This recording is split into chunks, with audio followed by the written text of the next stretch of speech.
Well, now, let's talk about Tunisia, the Tunisian presidential elections. 2 weeks away, due on the 15th of September.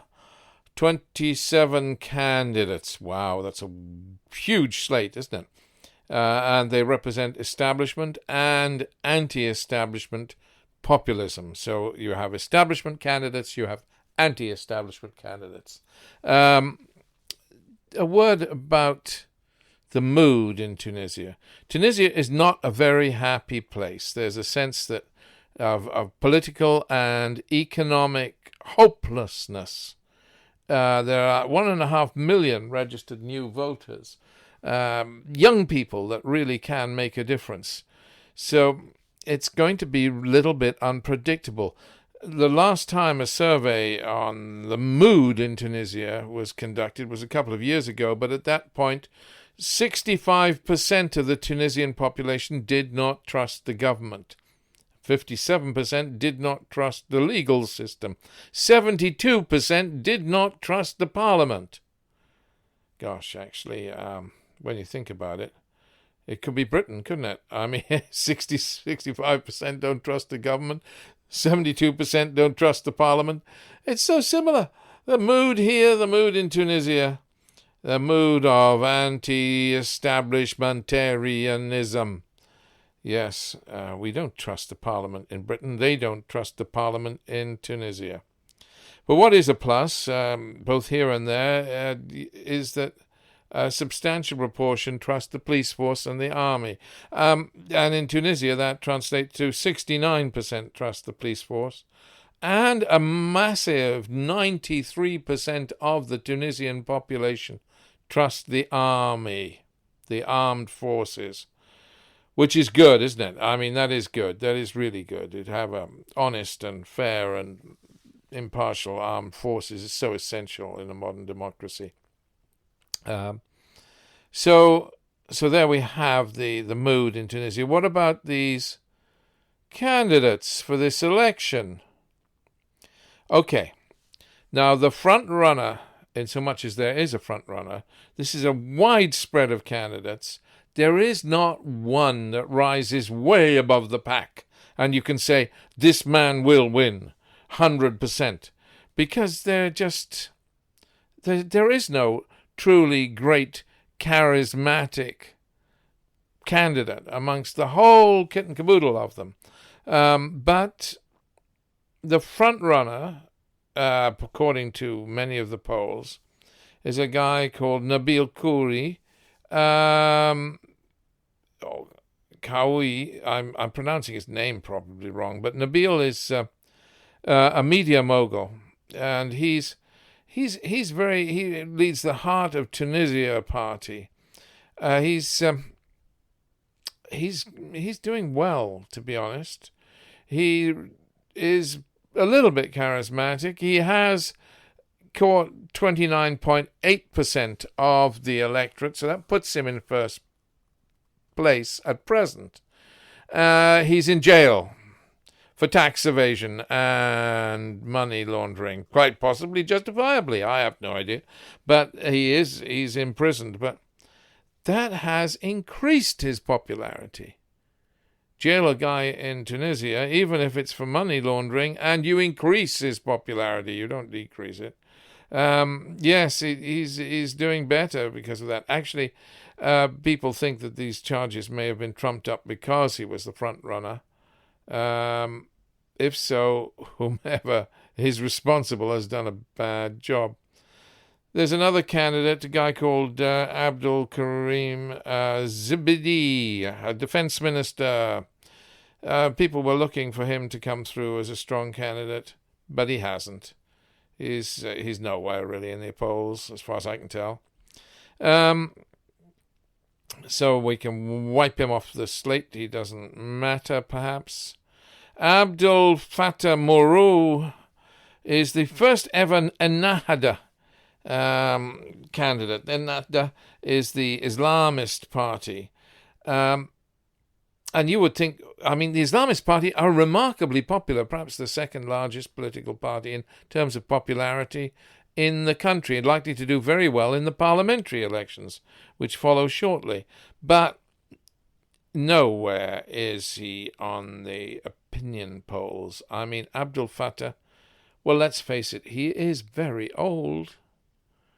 And that wouldn't matter. God knows, we're all getting old. I'm getting old. That's not the issue, really, but he looks boring. Yeah, just look at him. He's dressed like somebody out of the 19th century. He's wearing, I mean, well, if you see his picture, he wears a little hat, and he looks so boring. He looks like he's so old-fashioned. And Nahda missed a trick, really. They put up a candidate who couldn't win. It's the first time they've ever fielded a presidential candidate. You would have thought they'd have been more clued up, but obviously they're not. Anyway, they're out of the running. Now, there's an interesting candidate, Abia Musi, a female anti the Ennahda. She paints herself as standing against Ennahda. Abia Musi. She's in third place, actually, 10.8% of the in the opinion polls. Not great, but that does put her in third place, because the others are nowhere. She represents the Free de Store Populist Party. Interesting woman, very a bit of a rabble rouser. Good to have a strong female candidate in the list. There's a socialist, Mohammed Abu Atiyah.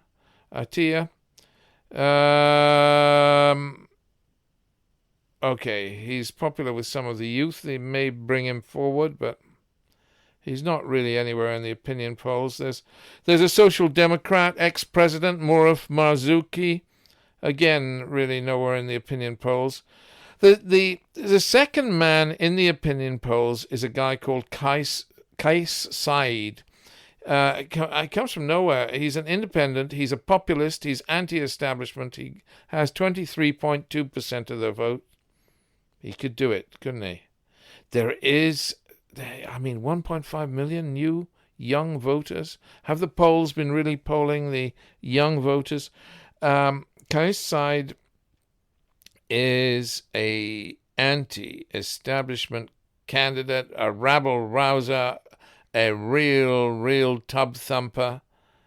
He's not greatly charismatic, but he takes that line. He's got second place. If the media mogul Nabil Kouri doesn't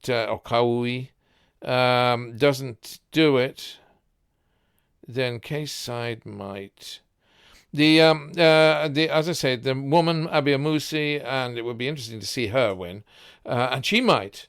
Is there. Anybody could win this election. In fourth place, there's Yusuf Shahid from the Taha Tunis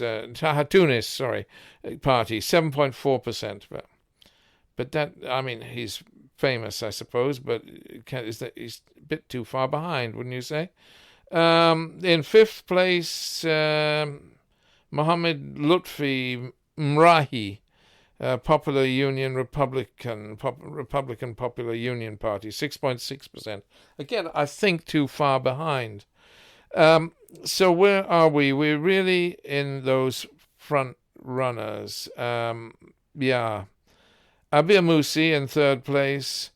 Kais Said in second place, the independent populist. Abia Musi, the female secularist, in third place. Kais Said, the independent populist, anti-establishment character, in second place. And the media mogul, Nabil, in first place. I think those top three have to be it. One of those, I assume. Those too much associated with the government will have a tough time. That's why people like the defense minister are nowhere. The government is thought of as having failed. And there is no really, as I said, there's no really charismatic Save Tunisia candidate that can really grab everybody's energy. People are angry in Tunisia. People are angry. People are very angry. That's why we're going to get a populist candidate, I think. Media mogul may do it, but we'll see. We'll see. But it's hard to predict. It's a wide open. There could be, there will be, won't there, a second round of voting for the presidential elections.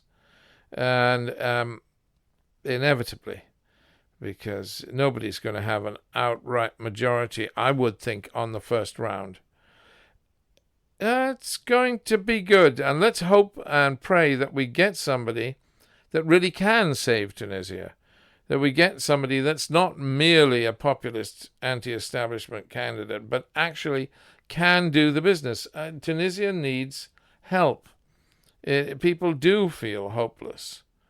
I mean, they have a huge wave of refugees from Libya, but it's more than that. There's basic economic hopelessness. They need help. They need a better chance. It's a great country with a great future, and it was the country which began the Arab Spring. Let's hope and pray for a better future once these presidential elections, just 2 weeks away, are over. Okay. God bless Tunisia. Thank you.